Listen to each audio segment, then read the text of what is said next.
สิทธิสอนแบบโดยการใช้กรณีตัวอย่าง หมายถึงขบวนการที่ช่วยให้ผู้เรียนเกิดการเรียนรู้ตามจุดประสงค์ โดยการให้ผู้เรียนศึกษาเรื่องที่สมมุติขึ้นจากความเป็นจริง และตอบให้ถูกตามจุดประสงค์ของคำถามเกี่ยวกับเรื่องนั้น แล้วนำคำตอบและเหตุการณ์ที่มาของคำตอบนั้นใช้เป็นข้อมูลในการอธิบาย เพื่อให้ผู้เรียนเกิดการเรียนรู้ และจุดประสงค์ก็เพื่ออยากเปิดโอกาสให้ผู้เรียนได้คิด วิเคราะห์และเรียนรู้ความคิดของคนอื่น เพื่อช่วยให้ตัวของผู้เรียนนั้นมีมุมมองความคิดที่กว้างขึ้น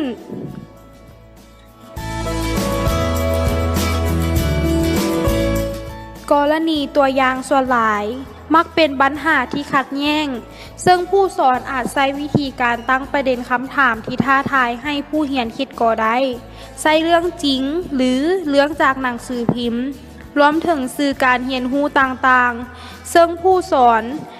ต้องเตรียมประเด็นคำถามที่สอดคล้องกับหัวข้อ หรือบทเรียนที่ต้องการให้นักเรียนรับรู้และเข้าใจอย่างชัดเจน โดยการพิมพ์เป็นข้อมูลมาให้นักเรียนอ่านหรือการยกตัวอย่างให้นักเรียนฟังโดยใช้สื่อรูปภาพประกอบและอื่นๆ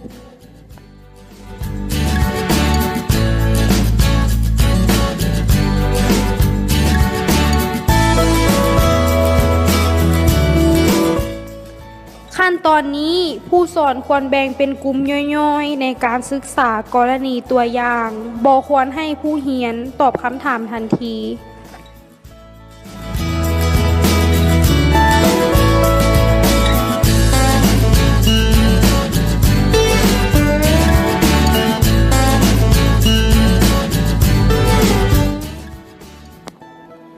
หลังจากแต่ละคนได้ค้นคว้าแล้ว ผู้เรียนแต่ละคนควรมีคำตอบของตนเองเตรียมไว้ก่อน แล้วจึงนำเอาคำตอบนั้นมารวมกันเป็นกลุ่มและนำเสนอผลการอธิบายระหว่างกลุ่ม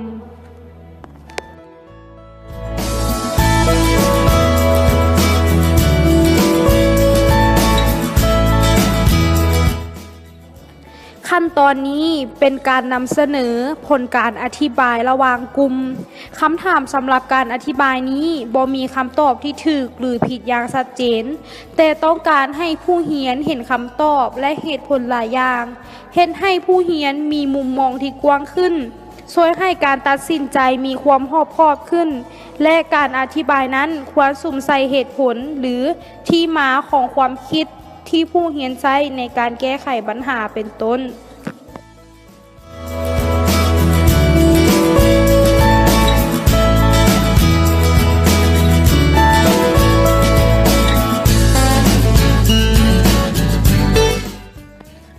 ขั้นตอนนี้อาจารย์จะเปิดโอกาสให้นักเรียนได้ถามเกี่ยวกับปัญหาหรือข้อใดที่ยังคล่องคาใจ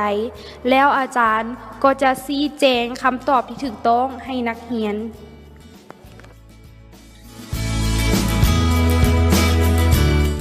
หลังจากนั้นอาจารย์จะกวดกาให้นักเรียน เพื่ออยากทดสอบหรือประเมินว่า สิ่งที่นักเรียนเรียนมานั้นสามารถรับรู้ได้น้อยหรือหลายส่ำใด